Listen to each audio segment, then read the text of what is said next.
Finally, after months and months of wait, we got one of the best healers in Final Fantasy Brave Exvius! And she doesn't have any relation with any of the Final Fantasy games. At all.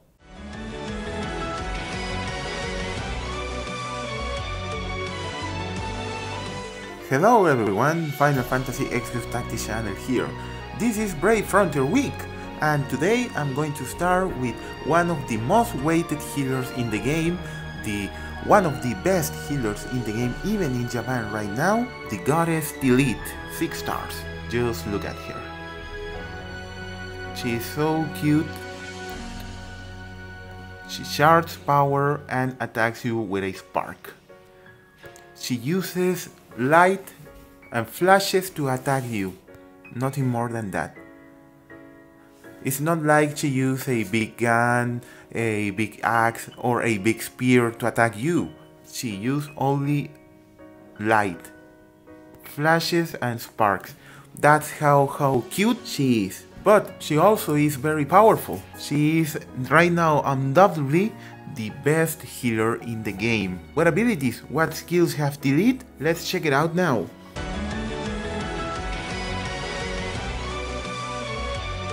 This is Tilith. Her base stats are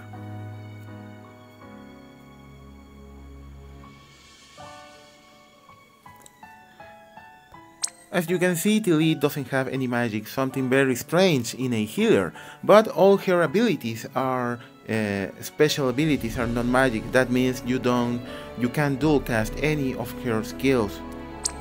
In her skills we have the passives HP plus 10%, MP plus 20%, magic plus 10%, spirit plus 20%. We have Goddess Miracle. There is a Kuraja that also heals all stats of your party except Stone and Disease.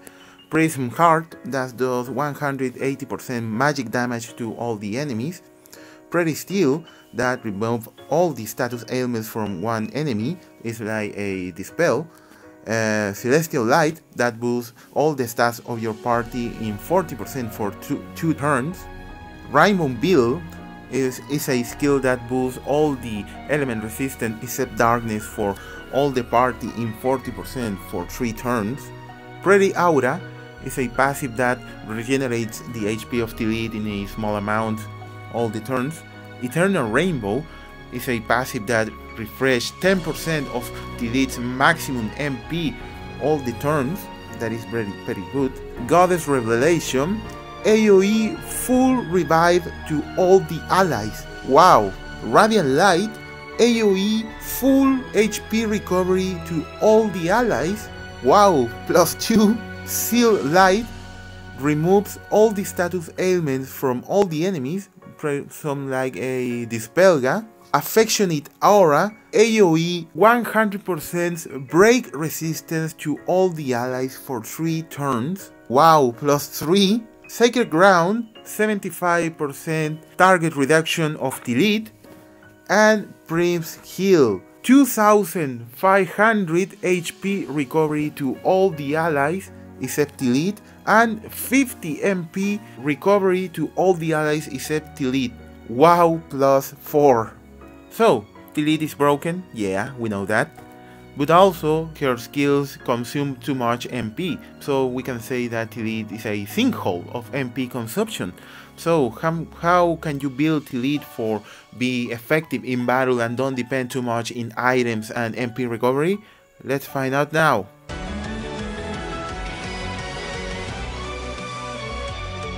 First of all, I have to say that my Tilith is full pot in MP, defense, and spirit, and almost full in HP. I recommend very hardly that you put Tilith in those 4 stats because she needs them. She needs HP to be very resistant, to don't depend on another means of healing or reviving Tilith. She needs MP very much because all her skills are very high in MP consumption, and you need a high MP pool for her innate 10% MP regeneration, and defense and spirit because she needs to reduce the damage the more you can because she can equip weapons or shields. Having said that, The F2P equip I can get to Tilith is the hat from the Gathering event, Siren's Robe, 2 Domination Rings, 2 MP plus 20%, and 2 HP 15%. With that, and also Ramu spare on Tilith, we can get 5000 HP and 543 MP. With her innate 10% MP regeneration, Tilith will recover 54 MP each turn. That means if you use Goddess Revelation, you will only lose 20 MP, and if you use Radiant Light, you will recover almost 10 MP. The fact that you will have to use those skills all the turns means that you, with that high MP pool, you will lose so much MP, and you will have to lead for battle for almost 20 or 30 turns before you need to regenerate MP. But if you need to use Prim's Heal, that will be more complicated because it's 100 MP and you will only recover half of that. And if you use Prim's Heal very much, you will have trouble with MP regeneration on Tilith. Well, not much to say here. Radiant Light, full restore. You can see the 54 MP recovering. Goddess Revelation.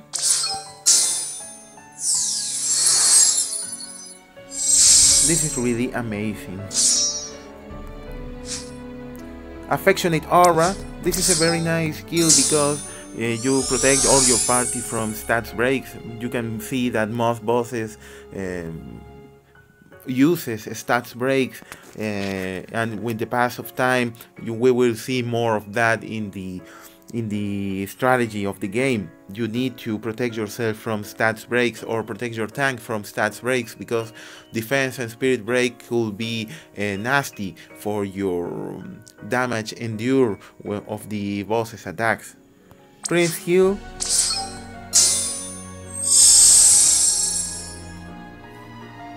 This is one of the stellar skills of Tilith, because you can regenerate the MP of your party very high, and with 2 of those skills you will almost replenish the MP of many of your units. But the problem is that it will cost 200 MP and Tilith will lose 200 MP. But with the right equipment, you can manage to endure that MP loss. Something as important as having a big MP pool is MP regeneration. If we use TMs on Tilith, I definitely give her Vestment of Mind that give me an extra 3 MP regeneration, and I have also Emperor's Majesty here that gives me another 3 MP regeneration. You have free materials like the Auto Refresh material that you can get in the Fat Chocobo for 200 star quartz that gives 5% more MP regeneration. Also, you have the Sunla Ring that gives more MP regeneration, and the King's TM gives the more MP refresh rate, that is 7%. With all those alternatives, you can build Tilith with good MP regeneration plus her innate 10%. But with that I have, let's see how much MP I can recover now. With that new build, I mean Vestment of Mind and Emperor's Majesty, I can now regenerate 86 MP. That means the only skill that spends MP on Tilith is Prim's Heal. Everything else you use turn by turn will cost you 0 MP, because you will regenerate all that MP in the next turn. So with that, with only 2 TMs and not very hard to get TMs, we can have Tilith with almost infinite MP all the battle. If you even use Prim's Heal, that won't be any trouble, because you will regenerate 86 MP and only you will spend 13 MP casting Prim's Heal. Truly amazing. But it's recommended that you have another secondary healer as Yashtola or Rem, because you can dual cast Revive and with Tilith cast the full heal AoE. Right, so how does Tilith compares to another healers? I have here Tilith and 4 of the best healers in the game so as today. If we compare Tilith with Y'shtola, I can say that Y'shtola have the upper hand in the stats protection because Protega and Shelga has last for 3 turns. Tilith's stat boost only lasts 2 turns. Also she has innate dual cast and can give you the advantage of casting a heal of a revive or a heal and a stat debuff or dispel. With Tilith you can only cast 1 skill at a time, so you have to be very careful and program your tactic very well. Versus Refia, I can see that Refia has stats immunity against nasty stats like Petrify, Blind and Paralyze, I think. That is nice from her because Tilith doesn't have innate resistance to any stats ailment, so in fights where the boss paralyzed or stones or confused, you need to have special equipment on her like the ribbon or special accessories that gives immunity to those stats, meaning you will lose some MP or HP or MP regeneration with that equipment you have to put on Tilith. Against Luca has HP regeneration. Tilith doesn't have HP regeneration, but she doesn't need it because she heals the full HP of your party and also can full revive all your party with just 1 skill. So I say that Luca has a very big disadvantage on Tilith. She already has a big disadvantage with Y'shtola and Refia, so against Tilith she is clearly outclassed until we get Luca's enhancement. Luca enhance is really good. But what about Rem? Undoubtedly best healer in the game until the arrival of Tilith. Well, Rem has dual cast, that means you can dual cast Kuraya and Raze, and also she has a special heal that cures all the status ailments, including Stone and Petrify. Tilith only can heal or can revive, so Rem has the advantage on that. Also, Rem can auto-revive your party members. That is also very good because the auto-revive is with 80% of the maximum HP, meaning that when you revive your allies with Tilith, you lose 1 turn of the reviving turn. With Rem, if you put auto-revive on a specific unit, the tank for example, the tank will be auto-reviving the same turn of your enemy, and when you have your turn, you will have your tank available for actions. I really think that Tilith and Rem complement instead of competing each other, because one can heal and revive full revive, and the other can heal and cure ailments and also auto-revive your party members. Like I said, I think they are very different in her roles. Even if both are healers, they fulfill different roles in a fight. So I really think that both complement instead of competing.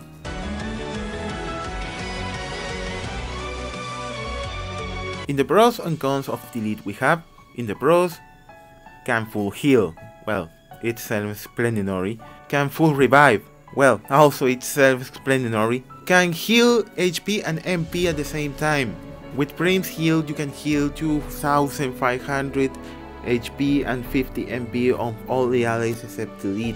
That even if Tilith doesn't benefit from that is really good. Can give immunity to all breaks to your party. Break protection is very rare still in Brave Exvius Global, and Tilith can give to all your party resistance to all the breaks for 3 turns. That is really nice from most of the trials coming, and some of the trials right now like Orthos trial. Stat break resistance is very good and you should not underestimate it. Good HP MP. Tilith in her 5-star form was very weak in HP, but now in her 6-star form has a very respectable HP pool. So with 1 or 2 equipment from HP you can reach the 5000 HP mark very easily. Also she can get very high MP numbers. With normal F2P equipment, Tilith can reach 500 MP, all those numbers with pots put, and that is very good because with her 10% refresh rate you can get very nice amounts of MP regeneration from her fight. In the cons, we have no immunity to status ailments. No immunity to status ailments is a very big deal in a healer because the healer is the only unit that can be affected by status ailments. So Tilith not having it in her skill set means you have to put an extra accessory or materia on her, so losing HP, MP and MP regeneration on her. Can't dual cast. Tilith doesn't have any magic at all. All her skill set are abilities, meaning that you can dual cast nothing. You can only do one action per turn. Can equip stabs, shields. Tilith can equip any kind of weapon and also can equip any kind of shield. That reduces her defense very big. Now the weapon doesn't matter much because all Tilith's skills are affected by magic or spirit, but you can equip HP gaining weapons like, for example, the HP dagger that gives 10% more HP, or some stabs or rods that give more MP. You can do that with Tilith because she can equip anything in her vanilla position. High MP consume skills. All of Tilith's skills cost very high amount of MP, so you must be very prepared for that with a MP equipment and MP refresh materials or equipment. The problem with Tilith is that it will cost a lot to get one of her, because tomorrow's banner is horrendous. 2 base 5 stars and 3 base 4 stars, so the chance of get a Tilith will be around 3%, more or less. Horrendous. So if you really want a Tilith badly, pull for her because she is a limited unit. So if you don't get her in this banner, you won't get her. Now if you have a Tilith and doesn't evolve her yet, do it. Evolve her, level her to level 100, throw all your pots on her and equip her very good and use her because she is a beast in battle. If you don't have good healers or TM healers or dual cast healers, Tilith will change your life. Really, it will make things more easier and you will have more chance of winning a battle that you still can win right now with your actual units. Well, that's all for today. Tomorrow and the following days we will have more Brave Frontier content. Thanks for watching, please subscribe and goodbye.